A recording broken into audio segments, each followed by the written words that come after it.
Bonsoir. Bonjour. Dans le plus grand dictionnaire du monde, Wikipédia, eh bien, la plupart des grandes sociétés cotées ont une page et que ces pages sont souvent mises à jour par des inconnus. Je me demandais si l'entreprise avait la responsabilité de vérifier que les définitions qui sont données sur ces pages-là sont correctes ou pas. Alors, c'est plusieurs questions à la fois. La question revient d'abord à savoir qui est le directeur de publication de la page Wikipédia.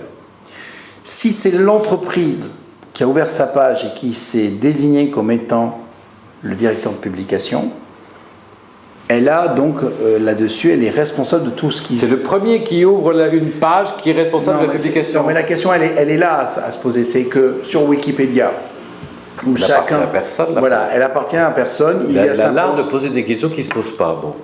Mais non, je n'ai pas l'art de poser des questions. Je me pose déjà la question de savoir par rapport à la responsabilité s'il y a ou pas. Si, il y en a. Laquelle? Puisque chaque contributeur est identifié et est responsable du contenu qu'il poste. À charge pour les autres contributeurs. Jusqu'à ce qu'il soit modifié par le suivant. Oui, à charge pour les autres contributeurs à les modifier, à les valider, ou même à ce qu'on demande à ce qu'ils soient supprimés. Puisque c'est ça en fait la possibilité, c'est que l'on est en face d'une documentation qui doit être neutre, évolutive, neutre, objective. On renseigne les choses. Et donc ça c'est relativement intéressant ce problème.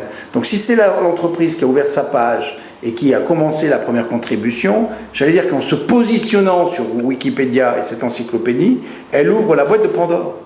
Et que forcément, il peut y avoir après d'autres contributions. À elle de veiller, à elle d'apporter également sa pierre à l'édifice. C'est sa responsabilité. Et donc, non, elle a sur ses contributions, et c'est sa responsabilité, mais j'allais dire, parce que c'est son image qui est derrière ça, d'aller vérifier qu'est-ce qui est dit et d'apporter les rectifications, de demander les suppressions. Ce qui est intéressant sur Wikipédia, c'est qu'on peut demander des modifications parce que c'est soit erroné, soit c'est parce que c'est à corriger, soit parce qu'il faut adapter, etc. là-dessus. Donc il y a une vraie collaboration entre tous les contributeurs. Et donc il faut surveiller, c'est ce qui est important, c'est qu'on ne pense pas assez, en tout cas les entreprises qui ouvrent des pages sur Wikipédia devraient vérifier, contrôler en fait ce qui est dit sur elles. Et il n'y a pas que les réseaux sociaux, il y a aussi les wikis, les pages wiki sur lesquelles il faut faire... Pourquoi pas? Il peut y avoir des fuites aussi sur les entreprises. On a déjà débattu de ça en 2010. Et ça, il a une bonne mémoire, il s'en rappelle, il est incroyable. Merci beaucoup, bonne fin de semaine.